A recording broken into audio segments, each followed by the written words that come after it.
കേരളത്തിന്റെ പൊതുധനകാര്യ വ്യവസ്ഥയിലും റവന്യൂ സമാഹരണ തന്ത്രങ്ങളിലും നിർണായകമായൊരു മാറ്റം കുറിച്ചുകൊണ്ട് ഭാഗ്യക്കുറി വകുപ്പിന്റെ ഓണം മെമ്പർ ഒന്നാം സമ്മാന തുക സംസ്ഥാന സർക്കാർ 30 കോടി രൂപയായി ഉയർത്തിയിരിക്കുകയാണ്.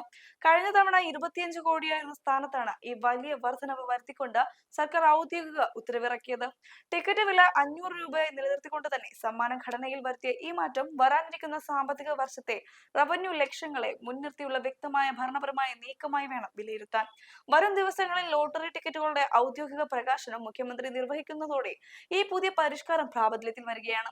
ഈ നയപരമായ തീരുമാനത്തിന്റെ ഘടന പരിശോധിച്ചാൽ ടിക്കറ്റ് നിരക്ക് വർദ്ധിപ്പിക്കാതെ സമ്മാനത്തുക ഉയർത്തുന്നതിലൂടെ വിപണിയിലെ ഡിമാൻഡ് വലിയ തോതിൽ വർദ്ധിപ്പിക്കാൻ സാധിക്കുമെന്ന തന്ത്രപരമായ ആസൂത്രണം ഇതിന് പിന്നിലുണ്ടെന്ന് വ്യക്തമാകും.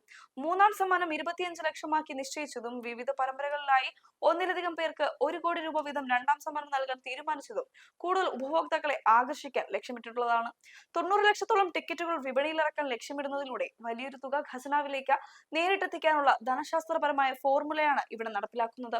ഒരു സംസ്ഥാനത്തിന്റെ ഭരണ സംവിധാനത്തെയും സാധാരണ പൗരന്റെ സാമ്പത്തിക അവസ്ഥയെയും സംബന്ധിച്ചിടത്തോളം ഈ തീരുമാനത്തിന് വലിയ സാമൂഹിക സാമ്പത്തിക സ്വാധീനമുണ്ട്. ലോട്ടറി വിപണിയിൽ നിന്നുള്ള വരുമാനം കേരളത്തിന്റെ ക്ഷേമ പദ്ധതികൾക്കും പൊതുജന ആരോഗ്യ പരിപാലനത്തിനുമാണ് പ്രധാനമായും വിനിയോഗിക്കപ്പെടുന്നത്.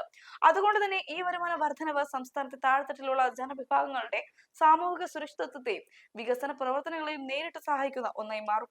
സംസ്ഥാനത്തിന്റെ സാമ്പത്തിക ഭദ്രതയെയും ഭാവി വികസന നയങ്ങളെയും സ്വാധീനിക്കുന്ന ഇത്തരം വലിയ മാറ്റങ്ങൾ ഓരോ ഉത്തരവാദിത്വമുള്ള പൗരനും കൃത്യമായി വിലയിരുത്തേണ്ടതുണ്ട്. ഈ നയപരമായ തീരുമാനത്തെക്കുറിച്ചും കേരളത്തിന്റെ ധനസമാഹരണ രീതികളെക്കുറിച്ചുമുള്ള നിങ്ങളുടെ വസ്തുതാപരമായ വിലയിരുത്തലുകൾ താഴെ കമന്റുകൾ രേഖപ്പെടുത്തുക. ജനാധിപത്യപരമായ സംവാദങ്ങൾക്ക് ഈ വിഷയങ്ങൾ പങ്കുവയ്ക്കുക.